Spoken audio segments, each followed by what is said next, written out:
Here, you can exercise your rights to freedom every day without leaving your home. We don't just say, we do. It's the Stay in City way.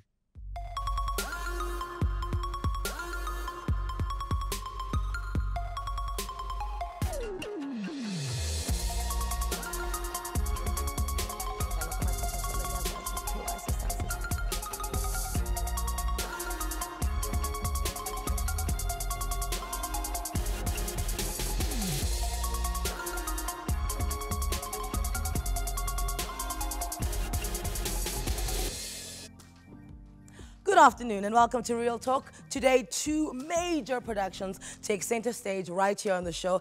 A special welcome to my guests in the audience. The Mr. South Africa finalists will be joining me for a huge chat a little bit later in the show. But before we do that, let's take a trip down memory lane. One night in 1973, multi-award-winning lyricist Tim Rice stumbled on a radio documentary about an actress turned Argentinian First Lady Eva Peron listening in his car. He became convinced that her life could be the basis of a musical, and thus began the journey that would give the rise to the global sensation that is Evita.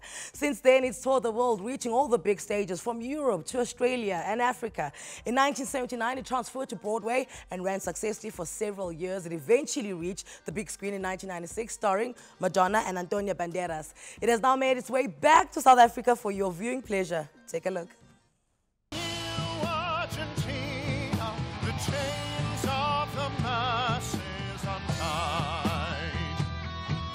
A new Argentina, the voice of the people, cannot be denied. There is only one man who can lead any orchestration. He lives for your problems, he shares your ideals and your dreams. He supports you, for he loves you, understands you, is one of you. If not, how could he love me? Whoa, she's got some pipes on her. Every self-respecting theater actor would kill at a chance to be part of Evita, and today I'm joined by actress and singer Emma Kingston, who's Eva Peron, and multi-Naledi award-winning actor and singer Jonathan Roxmouth as Shay. Welcome, guys. I'm like having a fangirl moment here, okay? Like, it's the stars of Evita. Okay, do you guys like walk around? Okay, first, you are Shay. Have you now gone to go buy the Shay t-shirt and like wear it and then hope people say, hey, aren't you the... I've got something better. For opening night, Emma got me a little doll of myself as Che. So it sits on my dressing room table, and it kind of looks like, well, I wish I looked like Che, but it's cool. But I had the t-shirt when I was in school. I think it's I time think you get everybody it had again. that I think it's t-shirt. time you get it again. Emma, Yes. our import, welcome to Real Talk, Thank and you obviously very welcome to the stage on this side. For those who don't know about Evita, now here's the thing: it used to be done in my high school, like every second year. But I never caught what, like which production it was. Only when I watched it on stage did I realize, oh, that's what my high school was trying to do. Right. So for those who don't know the story, please tell us about Eva Peron.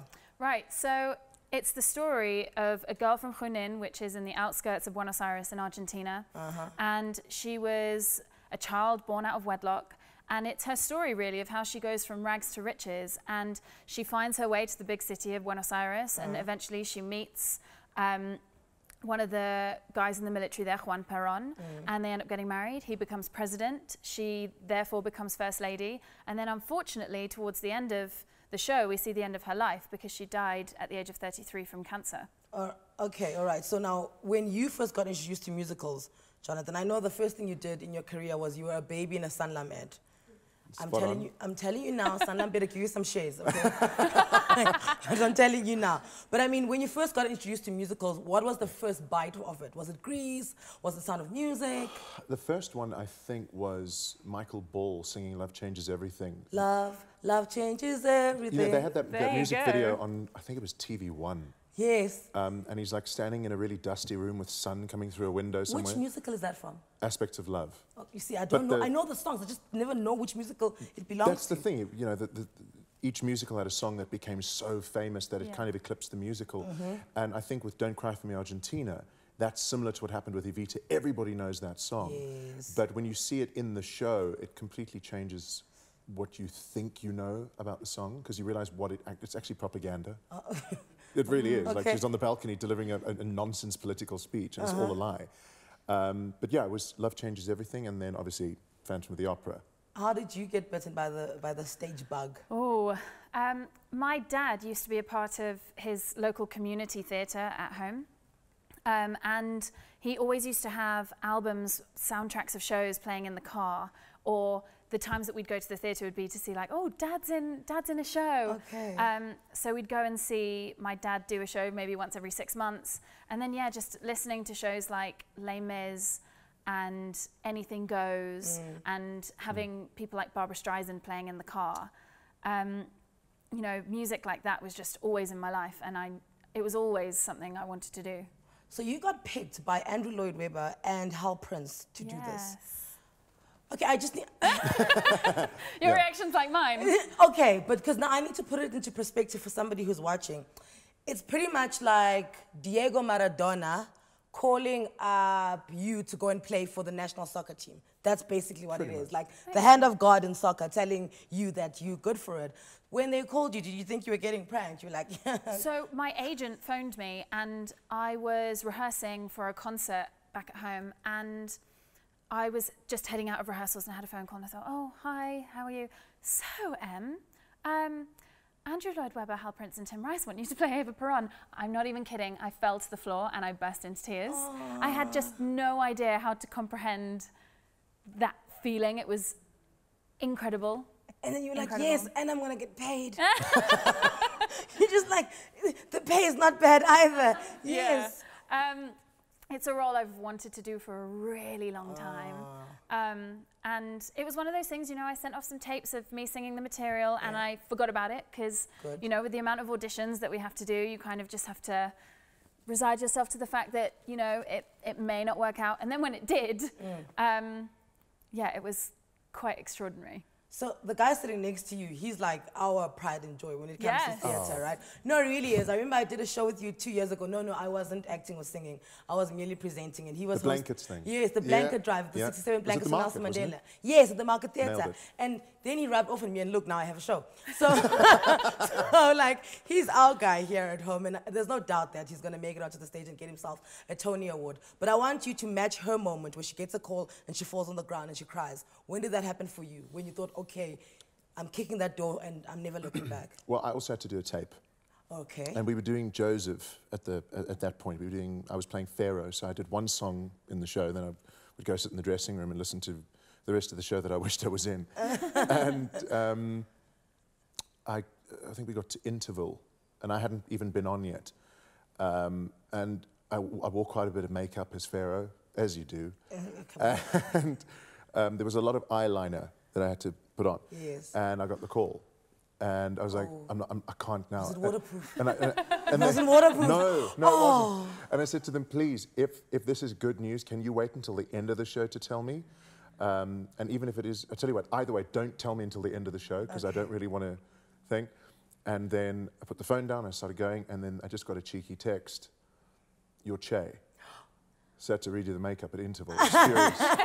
Because, you know, it's not that you sob about it, but it's a big deal, you know, because, you know, here, like, if you're from London, it's a different story because, you know, the industry is much closer to those original productions, whereas here down at the, you know, end of Africa, those shows are things we only read about on CDs and in programs, you know. Yes. And to think that those guys that wrote that music that I was first exposed to saw my tape and went, yeah, he can do it. Like, that doesn't happen a lot. Oh, you bunch of cries.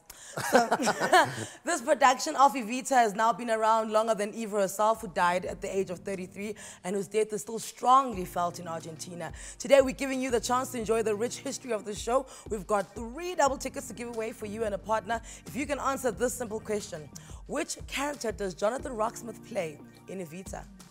I mean, it's so difficult. I don't know where you would have heard it before, but if you can bring yourself to kind of recall which character he plays, then you've got those tickets. Hit us up on Twitter with your answer, and you could be enjoying a night out with Evita on Saturday, the 18th of November. More with Emma and Jonathan after the break.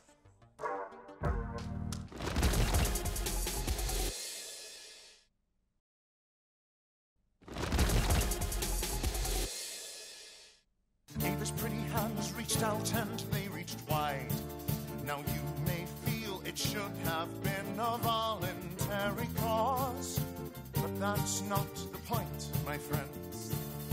When the money keeps rolling in, you don't ask how. Think of all the people gonna see some good times now. Eva's called the hungry to her, open up the doors. Never been a fun like the foundation, Eva Peron.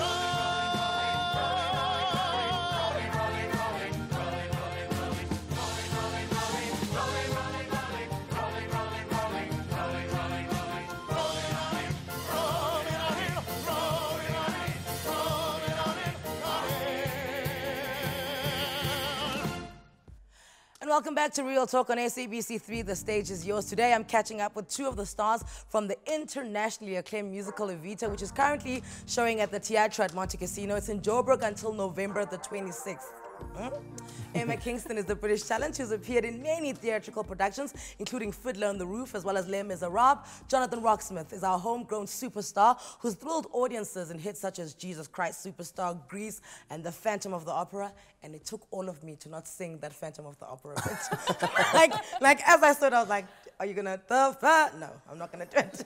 So I love the fact that you guys have got chemistry. Like, I haven't seen you two on stage, but how do you, I mean, you're from that other guy's side. You're from here. Yeah. How do you meet and make sure that there's magic on stage when we come watch you? I'll go with you, Emma. I think Jonathan was very sweet, actually. Before I got to South Africa, he sent me a private message on Twitter to say, hi, I'm Jonathan. We're going to be playing in Evita together, which was really lovely because for me, coming over here, I didn't know anyone. So it was nice to arrive and put, you know, name to a face kind of thing. Yeah. And I think from the first day, I think we understood that we both had a lot to do on stage and we needed to support each other in those moments on stage. And without each other's support, I think our job would probably be quite difficult. Because you could want to outdo each other, which then like falls flat. Instead, like you have to find a synergy. It's a healthy competition, I think, as well. Of you know, the other person brings the other person up, and then you know, on shows where maybe one person's feeling a little bit more tired than the other person's like, no, come on, we can both do it. So it's very much trying to get the best show by helping each other out. Yeah. I mean, I spend the show literally. Eva will do something, and I'll be on the side going. You know, and then she'll do something else, and I'll be like, nah. And then I'll do something, and she'll like throw me a stank eye from the other side of the stage. You know, so it's that sort of tension and rivalry, but at the same time admiration for one another. That's in the character. So in order to get that right, I mean, we only sing with each other directly once in the entire show. Yeah. We don't connect otherwise. And I think if we aren't connected to do that, it will just be two actors doing two separate things. Yeah. But it also helps. I mean, we clicked instantly in that we have similar interests. We're both, you know, a bit nerdy when it comes to musical theatre history and knowledge and trivia and that sort of thing. And it was nice to have a common ground before we'd done anything. Yeah.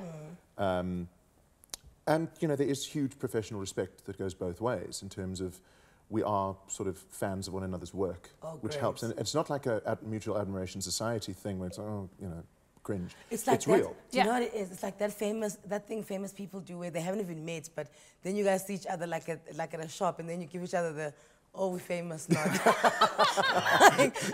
in the Woolies by the cookies. Yes, you're like, and I never get it because I'm like, but I've never met you. Come, hi, I'm Anele. You are. Yeah. It's like you give each other. Oh, okay. Yeah, you want to play cool all the time, and it's just silly. You can't play cool all the time. But I must tell you, the funniest thing is, when we went in for the first day, we weren't called on the first day of rehearsal. It was all ensemble stuff. Oh. And so the next day we went in, met everybody, and then they said, right, thank you very much, you're done. We're like, we just got here. Yeah. So Emma had a near panic attack, and she said, can we go and sing through the score in a room somewhere? Yeah. So Emma, myself, and Robert, who plays Peron, went into this little room. We hadn't heard each other sing yet, and it's always quite nervous. And I was like, well, you know, I don't really know what she does with the score. She started singing, and I turned to Robert and said, we mustn't sing. We mustn't sing. We in the can just show. do what behind her. Evita. No. So he came onto my radio show and he was chatting to me, and he said there was a moment when you guys were rehearsing and the blonde hair was on and everything was on you on stage, and you kind of looked up and he says, you really saw Eva Peron. He's like, something happened there. So what's the transformation like from when you leave here and you're going on stage tonight, right? You know, what's the transformation? Do you start speaking a certain way? Do you start walking a certain way? What must go on for you to be on? It's funny you mention a walk. Yeah. Because so much about getting into a character is about their physicality, and also because she presents herself very much to her people constantly. It's an air of, how can I be this person to who everyone's looking at me? Literally like this. I'm practicing. I'm practicing. And so, Hi, Tin. So in the very beginning, she's very childish. She's only 15. Yeah. So it's that goofy, girly physicality of how she's going to get to the next stage.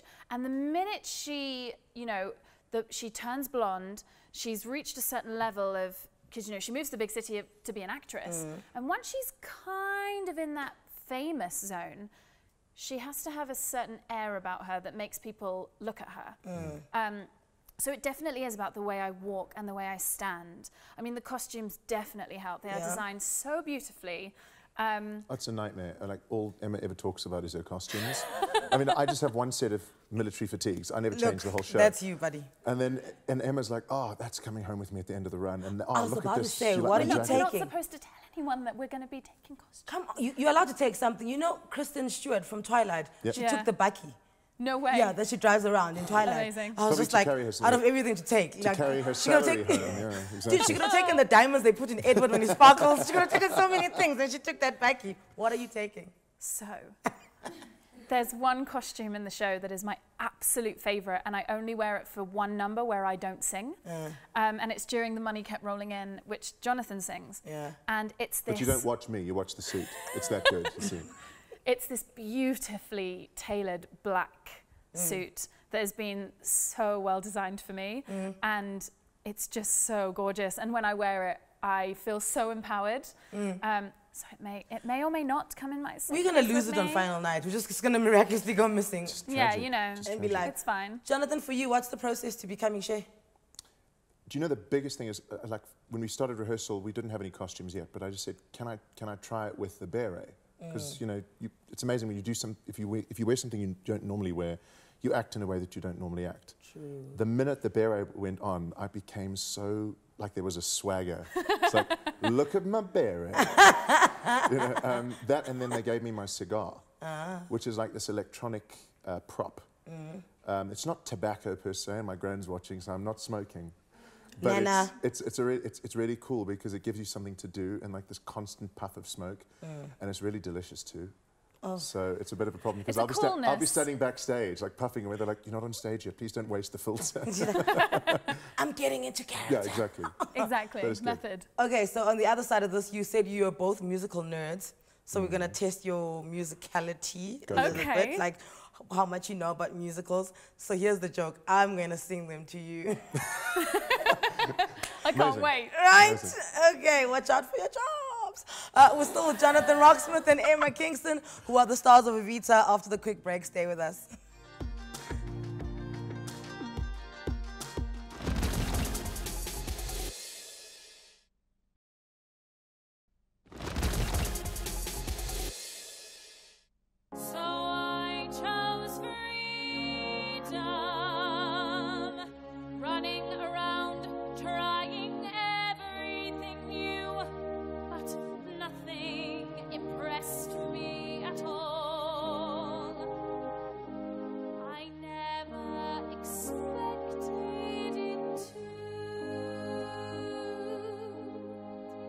Don't cry for me, Argentina. The truth is I never left you. All through my wild days, my mad existence, I kept my promise. Don't keep your distance. Yes, it's that musical. Welcome back to Real Talk. If you're a lover of musical theatre, then you still have time to catch Evita. It's currently showing at the Teatro at Monte Cassino, happening until the 26th of November. Thereafter, it moves to the Artiscape Opera in Cape Town from the 1st of December until the 7th of Jan 2018. So get in while it's hot. Missy, you are going to be away from home for a very long time. I am. So Yeah. did somebody come with you? A No. squishy toy? Oh, Favorite pillow? I wish I had space in my suitcase. To be honest, I brought so many shoes with me that a why? girl needs her shoes. We have shoes. Yeah, I know. Like, please don't tell me you're like, oh, it's Africa. They don't No, have shoes. I'm joking. I'm playing not with you. at all. I'm playing with you. No. Okay, so. Yeah, a girl needs her shoes. But so are I you brought going to all my fly shoes. back home to see family every now and then? Do you know what? My family were amazing, and they flew out to Johannesburg for the opening night. Oh. So yeah, they came for a weekend, so they didn't even have time to fully explore. But they were here for 4 days, which was really lovely. 6 people. 6 I had people. I had 6 people fly out It was to. amazing. And are South you Africa. then on downtime? Are you like taking her like around, like showing her like maybe Sun City or maybe Mall of Africa? Since it's the Funny you latest say thing. this, we were at the Apartheid Museum this morning. Nice. There we go. Yeah. So you're getting to get the culture. In terms of food, have you fed a biltong? Emma's a vegetarian. Have you fed her kale? We have kale. We have kale crisp. We have kale. You know what? The food is amazing here. Yeah, Phenomenal. lots of flavors because Yeah, of the soil. it's amazing. Shut your face. Kale. Jonathan. So, okay, let's get serious a bit. Are there things you're not allowed to do because it states in your contract? Like maybe you're not allowed to go bungee jumping because if Shay falls to his death, then what? Yeah, So no run through- skydiving, no danger sports, no go-karting or anything like that. We're allowed to go on a hike, but obviously, like theme parks, can't do it because, you know, they say break a leg, but if you literally do that, it's actually a problem. Yeah. Pun. And the other thing is you have to stay the same size you were when you were cast. Yeah. So you're not, it's a very nice way of saying, please don't get fat during the show. Yeah. Yeah. Or don't lose too much weight during the show either. You know, Yeah. We had our costume mistress, Sue Daniels, because if I say her name on TV, I get a sweet. Yeah. She actually came through and she said she's happy to take costumes in to a point, but she will not be letting costumes out. So somebody in the cast is going to Krispy Kremes a lot, I think. You know. Oh, and they're asking for the extra custard in mine, please. And then I was watching, you know, the videos we were playing earlier. How do you crit yourselves? Because for me, the video looks, obviously there's camera angles and you get to get there. How do you crit yourselves? Do you watch every day? Do you watch every second week?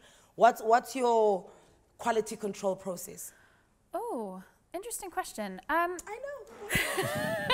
I think when we were doing the process, I tried to make sure that my intentions were correct with where I was heading as an actor and, you know, directionally, where is she heading? Like, what's her end goal of each either line or scene? You know, what's her super objective kind of thing? And then in terms of just being healthy and staying on the ball, that's kind of how I edit myself, because we don't get a chance to ever really sit back and watch ourselves even, like, because some of those footage is the first time we've even seen them. Yeah, we're like, wow, this looks good. So, yeah, I guess it's just about maintaining truth in your performance. And we also have a fabulous resident team of our resident choreographer and resident director who constantly are going around giving us notes to make sure that we're on the ball all the time. Nice. And you? I'm a little bit less intellectual about it. I always take it off the audience. Like, if the response from the audience isn't the same, then something's different, and obviously we need to make sure. But if the laugh happens generally in the same way, in the same volume, in the same place, it's kind of on track, because, you know, my role in the show is more in tune with the audience. It's my job to say, okay, listen, if you don't know what's happening, this is actually where we are. So I get to watch them a lot, and if you can feel the audience is still with you in the way that they always were, then you must be on track. But as Emma says, luckily we have two gentlemen who literally keep an eye on the show, in choreographically and sort of in all the dramatic stuff. So it's good. If the team is good enough, you can trust everybody. You don't have to. You can just say the lines, and you know. And then I always hear of my understudy. Do you really have an understudy? Do you have like somebody? I do. I have a fantastic understudy, Earl Gregory, who was Joseph. He's gone from, I mean, how's that for a leap? He's gone from Joseph to Che. Oh, okay. In a year. All right. Yeah, and he's great. And I think he is the first black Che in the world. I was about to say. Which is fantastic. I thought you were going to say South Africa and be like, no, try the rest of the world. No. Yeah. And it wasn't, you know, because often you hear that, you know, people are just trying to be too, isn't it fashionable? Yeah. Can I tell you, Earl earned every single bit of that. He is fantastic. so good. Really? Yeah. It's not token at all, because that's ridiculous. Yeah. You know what I mean? Like, it's become a bit cliche. Yeah. And it's not that he was cast because he was the first black Che. He is In good. fact, I tell you what, I'm going to see if I can do something To hurt so you yourself. can go on. So, because here's the thing, like that decision, I mean, it's a big decision to make, to say, okay, fine, the understudy must go on. What would have to happen? Have you lost your voice? Have you got a runny tummy? Luckily for me, I'm quite resilient with It's all my the kale. voice. But yeah, it's all the kale. But yeah, I guess, you know, in like any profession, if you get ill, unfortunately you get ill. And in what we do, if you can't, you know, give the paying public the best performance possible. Through the pain. Yeah, then I think, you know, if you can't do your job, then it is that time where you do have to take a step back. And that's why we do have brilliant understudies who are fantastic when they go on and leading roles So in their they're own part of the right. cast anyway. Yes, they're in the ensemble. The ensemble, and then they can just slip Yeah. in because naturally they'd be at rehearsals all the time, watching you, kind of emulating you and knowing yeah. what you're doing. Yeah. I mean, if I go off, Interesting. Earl goes on, then somebody goes into Earl's track, and then the swing goes on. So 3 people are affected. So it's a completely different show, which is actually quite exciting sometimes, to be honest. Yeah. And the whole cast gets behind everyone because, you know, if it's their opportunity to play one of the leading roles, then everyone's so behind everyone. It really brings the team together. It's really lovely. So you said something about, you know, you watch the audience a lot. So you've been in many productions, and many big South African productions. Right. How have the audiences changed? Have you watched, what has the evolution of the audience been like? Because it always feels like from this side that theatre is under attack. You know what I'm saying? Like theatre's people are, been- and then I go there and it's full. I'm like, did we all just decide to come this night because like? Yeah. So okay. So there's 2 questions that I'm asking here. Is theatre under attack, and how have you watched the audiences evolve?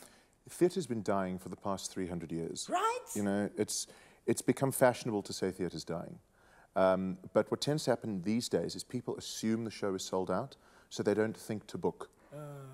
So, I mean, with our houses at the moment, people arrive and they go, oh, thank God I booked in time. But, you know, like now and again you get a performance with us, there's a few seats on the sides where those people who thought that they couldn't book because it was full actually could have come anyway. So it's more about treating the theatre differently to the way you treat Netflix. Okay. Because Netflix, well, it's there, I know it's there, it's fine. Theatre's not the same. You can't assume that theatre is doing well or badly. Or, it's my first language, isn't it? Is doing well or not. Like, you've actually just got to, with theatre, you've got to be a little bit more involved. Like, you have to pick up your phone, get onto the CompuTicket app, and actually go and check. Don't assume, you know. And it's really cool because I've seen more people come to Evita this time than any other show in the past where they've brought people for the first time to the theatre.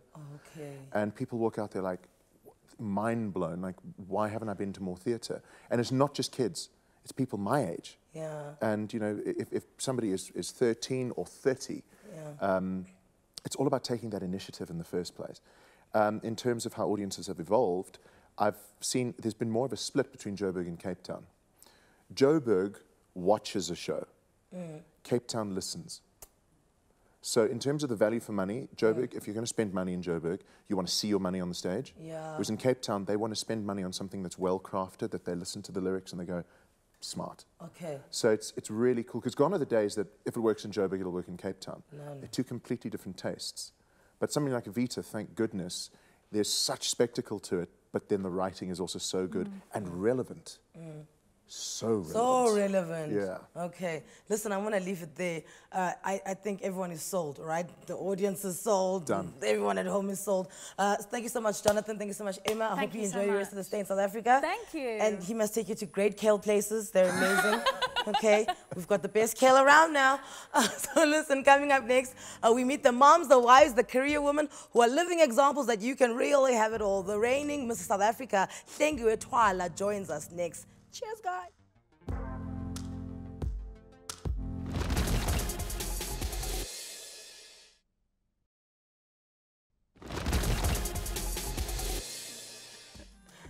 Welcome back to Real Talk. Did you know that the earliest beauty pageants can be traced to the European festivals of the medieval era?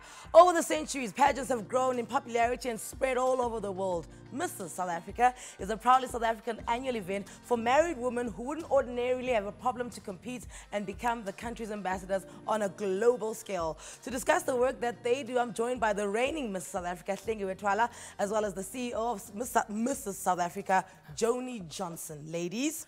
Hi, Anele. It's so nice to be here. Oh, I'm glad you guys are here. Okay, so first things first, you have to be married. You do. Woo, that's a little bit over. You know what I'm saying? It's like, now I have to be married. Okay, because what stops a person from entering Miss South Africa? You over 25 and you're not allowed to have a kid, right? Yeah, you have to be single as Miss South Africa. Yeah. I don't even think you're allowed to have a boyfriend. You're not allowed to have ever been pregnant, and you have to be under 25, if I'm correct. Yes. Yeah. Okay, so then Mrs. South Africa, what are the ages? 25 up until about 45. What happens if you're a hot 55-year-old? We don't really get entries over 45 at this stage, so that's why we've set the limit there. But I mean, if we get them, and I'm not going to say no. Okay. Yeah. So you said something quite profound. You said it's moved on from being a pageant. It's now a woman empowerment movement. Break that down for me. Right, so these ladies, and you'll get to meet a lot of our finalists a little bit later, and you'll hear Tlengiwe talk as well. I mean, they go through an amazing journey with us. You know, it's really a year in their life from the moment they enter. They go through workshops, they go through, you know, social media workshops, training. You know, they learn so much about, you know, not only business, but about themselves. They really, truly just become the best versions of themselves. And I think what happens a lot with these married women is that they, you know, through marriage, through having babies, through their career, you know, they've kind of like always just put everyone else first and just kind of lost themselves sometimes, you know, and through this platform, they really just take their power back, and Tlengiwe always says that, and just, you know, become the best versions of themselves, so. So did you enter pageants before you were, No. Before you were 25? No, it was my first, actually. So it's your first pageant ever? Yes. That is very interesting. Yeah. So then, because I mean, people who usually enter pageants, they were entering Miss Ellerins, and then Miss Bradnos, and then Miss Fruit and Veg. You call them queen, crown chasers. Yeah. Yes. Crown chasers. And then, like, they pop up in Miss South Africa, they're like, yes, I was Miss Southgate Mall. You're like, that's great, my girl. So for you, why then enter a pageant? Well, I think for me, Anele, it was more of a personal decision because Mrs. South Africa, they work closely with the Cancer Association. So a couple of years ago, I lost my mom to cancer. And so I wanted just a platform where I wanted to be part of a legacy of women who was doing something good. And when I found out about the Mrs. South Africa brand and the work, I was just Googling. I was, you know, on social media. The one Mrs. South Africa that I got close to that, you know, resonated with me was Sarah Kate because of her son who also had cancer. Yes. And so that story was just so real and so raw, and how she really opened up to South Africa. And so that resonated with me. And so when I went through something like that, something painful in my life, so I wanted to be part of something. And so, yeah, and like Joni was saying, I wanted to truly take my power back. I'm a mom of 3, and I've been married for 14 years. And after that long time, you kind of like lose the essence of who you are, and because you put everybody first, and everybody's happiness is, you know, priority except yours. And so I wanted to have a year of me. Why not? And fill my cup for a change. And so I entered. What happens if you get divorced during the year? Do you know, I've always said that I will, if you are the reigning Mrs. South Africa, I will not take your crown away. You deserve that title. You know, I will support you. The team's really, you know, we really work together. We really see us as a family. So I wouldn't actually take your title away from you. But hopefully that doesn't happen. I'm just asking. Sure. Yeah. Like, trying to give like, okay, guys. What do we do? We are not splitting for the next 6 months, you hear me? I don't care if I must sit in your bed. We will be happy. Right. Yeah. Well, yeah. You have to do those things, though. Well, no. I mean, if you're in an unhappy marriage, I'm not going to force you to, you know. Why would you take someone's crown away? Oh, wow.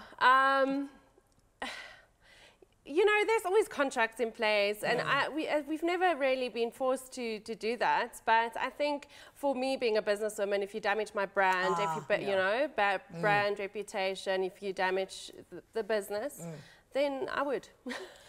Have you always been this poised, or did you become poised like afterwards with like the things that you win, right? I think because you like, even your voice, you're like Really? so chocolatey. You're like, you know, when I was watching it and I thought that, I'm like, I wish I could talk like her. do I sound put together? Yeah, like, no, you don't sound put together. Sounding put together is something terrible. you just sound like so... Regal. Like, you know, like thank you, Meryl Streep. Like Meryl Streep could be reading you the groceries, and then it sounds amazing. Like that's what you sound like. Thank so you. Anele. I was like thinking. Yeah, and I've always been graceful. You've always been great. It's your thing, right? Yeah, no, I have. No, but I mean, this movement really just shapes you. Yeah. And I just wanted to touch on the marriage situation. Yeah. I think for me, also going through this process, Anele, it also strengthens. Strengthens? Yes, that word. I your complimented relationship. you way too quickly, didn't I? That one. So it really strengthens? does. Yes, Yeah. it really does. And for us, myself and Glenn, my husband, we've really made sure that we worked hard on our marriage. And this process has made me stronger as a wife. And it has also made him stronger because he's had to pick up the slack as well, where, you know, now I'm so busy and he's taking over. Yeah. So it really just really puts the marriage first, and it highlights, and I really don't think, you know, a possibility of divorce. But I mean, things happen. Yeah. You know, you'll never know. Because also, you know what, you've got Glenn, right? Yeah. So he reacts a certain way to it. Other men won't react the same way to it. Absolutely, And you can never know until you win the crown. Yeah. Because up until it's like, yes, baby, I support you, I support you, I support you, I support you. Then you become CEO, and then then they've got problems with the fact that you can't be making oaths and like. Because now you're powerful. Do you know what I mean? Oh, now you're on the cover of a magazine. So I think it can go different ways. Are there like, do you go for counseling for that? Are you opening like communication lines? Yeah. How do you make sure that that doesn't happen? I think, like you said, Yeah. make sure that you talk all the time. Before I entered, we sat down as a family with our 3 girls, and we spoke about what was going to happen. You know, I used to fetch my girls to school, you know, to pick them up and to drop them off. And I had to tell them, listen, girls, it's not going to happen anymore because mom is going to be a little busy. So we had that conversation, you know, with the girls and with each other. And I'm not saying it has been easy. You know, now I have a business, you know, Temitel Nails 4 Ways that I've opened, and I'm extra busy. Temitel Nails 4 Ways. What's Temitel Nails? It's a nail salon. Oh, okay. Yes. Yeah. So, you know, so I'm extra busy. So we have to keep talking to each other and make sure that, you know, the connection is still there, and that we're on the same page. The vision for the family is still there. Were you in pageants before you started this? I was modelling in pageants. I have done that before. I wouldn't say I was the Miss Southgate Mall and all of those. Miss Fruit and Veg? Not Miss Miss Fruit and Ellerins? But I was in pageants as I was, for a while. And, you know, but I've also approached this, you know, as a businesswoman and as an entrepreneur. And, you know, I also have a degree. Is Mrs. World coming here? It is, yes. When? It's coming in December. So we secured the rights to host that. So right now we're busy with Mrs. South Africa, and then also putting together the Mrs. World. Cheapers. Yeah. Where's that going to be? Also at Empress Palace. Okay. And that's on the 16th of December. Okay. Yeah. Have we ever won Mrs. World? We have. Candace Abraham's. Yes. Yes. Okay. Yeah. So we have quite a good track record, and I'm there. So are you going to Mrs. World? No, the new Mrs. South Africa. Oh, so you've been to your Mrs. World? Yes. Yeah, okay, so we crown her next week Sunday. Crowning her and next then week. then she has to go. At least she'll still be pageant fit. Yeah, she will. And she'll be home. She will. Yes. You know, home so ground advantage. Absolutely, yeah. So, home ground. So we can slip some laxatives in the other people's things. I'm not saying anything. I'm merely like stating little things. Okay. Some dresses can go missing. You know. Do you know? Heels can get just you don't break it off. You snap it, so it breaks on stage. On stage. You know, just little things like that. Things that I'll be asking the next bunch of ladies to see what they are doing to each other. So we say goodbye to the reigning Mrs. South Africa, Hlengwethala, as well as the CEO of Mrs. South Africa, Joni Johnson. But stay with us, because after the break, we meet the finalists who all want to take the crown from Hlengiwe. We'll be back.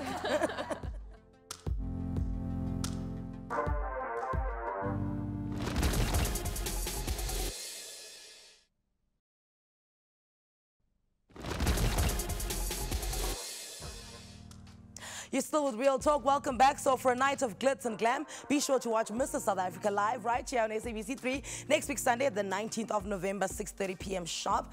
Now listen, these ladies have been hard at work since January already, and they really want to win the title. So you at home can help make one of their goals come true. Simply log on to SABC3's Facebook page, select your favorite contender as part of the viewer's choice vote, and then you can make a win. Let's meet them. I've been practicing their names. Let's see.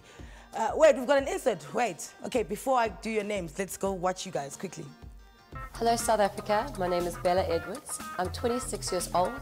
I'm extremely passionate about writing, and I'm hoping to have my very own book published one day. My name is Mankwana Ntlebela. I am 32 years old and come from Johannesburg, Gauteng. I am in business risk management. I'm also owner of Ukara, a proudly South African online fashion store. My name is Mpho Ndontela. I'm 30 years old and I'm from Northcliffe, Johannesburg. I studied financial information system and I'm currently studying towards a degree in business management. My name is Portia Kharebe. I'm 36 years of age. I work as an image consultant and an event coordinator. My name is Pranita Reddy. I'm 38 years old from the south of Johannesburg. I have 2 degrees, a Bachelor of Commerce and a Master's in Business Leadership. I am Rivana Govender. I'm 29 years old and I'm from North Riding, Johannesburg. I'm an optometrist by profession and I'm also the brand ambassador for Bona Bolo Vision for Learning, which is an NPO that is focused on taking eye care facilities to school-going children in the peripheral areas of our country. Okay, so guys, I was supposed to play a game with the musical people from Evita, and I didn't, so now I have to play it with you. So I'm going to sing, No, it's only fair. I mean, I prepped it, so now it's not gonna go to waste, I'm sorry. It's not gonna happen. So I'm going to sing it, and then you put your hand up if you know what musical it is, okay? Rab says, what? You're already competing. You're used to this. Who's gonna win? This one. Bring it on. Okay, wait. Portia says Pranita's gonna win it, why? I have no idea why. No, she's good at this. She's good at this. Okay, here we go. We go together like a Ramadan. Greece, yes. Greece, yes. 1 point for Bella. Okay. He had it coming. He had it coming. We had it coming right from the start. If you'd have been there, you would have seen it. I bet you would have done the same. Roxy Hart. Roxy Hart and Richard Gere. Catherine Zeta-Jones. Chicago. Yes.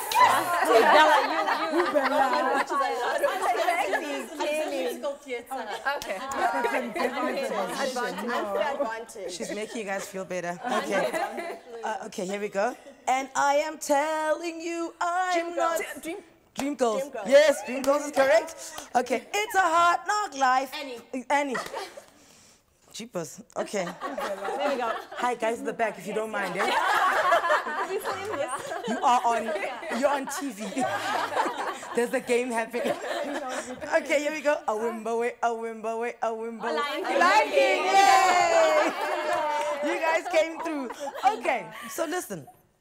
Who here did pageants before? Bella, did you do pageants before? Yes, I did. And then why did you, obviously you got married, and then did you feel like it's over for me, I'll never be able to do another pageant? I did in a sense. I think, like, you know, what Joni said before, you put everyone before you in your life, and you become this mother, you become this wife, and you get excited about the role, and you really get into it, and eventually you think, okay, I've done it, what's next? Yeah. And this is what this movement does. It gives you that extra step where you go, okay, what do I really want out of this? Portia, why was this next for you? You mean the entering? Yes. For me, it's a long story, but I'm going to cut it short. Please, you've got 30 seconds, literally. Well, I saw it as a very lovely platform, big platform for me to actually uplift, access other people that I actually want to empower, as well uplift, encourage. So I actually looked at this platform, and I thought, you know what, if I can just do this, then I'll be able to gain that access, not even knowing how amazing this program is, how empowering it is. So, yeah. Mankwana, you own your own clothing store. Is that not an unfair advantage? And It's not really. I think it's actually quite in line. I actually started it because I wanted to use fashion as a vehicle to drive confidence in women, and that's why I also entered here. You know, having gone through my own story of being exposed to domestic violence at a young age, I thought it's point in time that we actually start speaking about these things, removing shame, because truly, with the way that we look at ourselves in terms of our value and or the way we undervalue ourselves, really has a contribution to the decisions we make as mothers, as wives, as women, you know, in general. Paul, you guys are nodding a lot. Do you ever disagree about anything? Of course we do. Well, a lot of things, because I mean we are all different, and we are all from different backgrounds. Because you're married and mothers, you're more set in your ways. Exactly. I think. Do you guys share parenting tips? We absolutely do. Really? Oh, I love it. We do. It's like Desperate Housewives. Desperate Housewives on a much larger scale. Yeah. And we're not desperate. So you're not desperate. Okay, wrap it up for us. What are you looking forward to the most getting on stage that night? Because I mean, some of you have never been on stage, and here you are doing it. I think I'm looking forward to that moment. I'm looking forward to looking down and seeing my supporters, my family, and knowing that I'm creating a legacy for my daughter. To look back and say, Mom, you inspired me. That I'm creating a legacy for women of South Africa. That they can get up and say, we can do this. And I'm going to just be able to inspire women. And that's what it's going to be about. It's going to be about that moment, and I want to stand there and I want to take it all in. Yeah. Okay, who's going to win? Me. Ladies, thank you so much. Good luck for next week Sunday. Thank you to my guests, actors and singers, Jonathan Roxmouth and Emma Kingston, who you can catch at the production of Evita. And don't forget to catch Mrs. South Africa on Sunday, the 19th of November, 6:30 p.m. right here on SABC3. I'm going to make it a point to remind you next week Friday. Thank you so much for staying with Twala and Joni Johnson, as well as to all the Mr. South Africa hopefuls. We'll see you right back here on Monday. You have yourselves a great weekend. Bye. Bye. Say bye.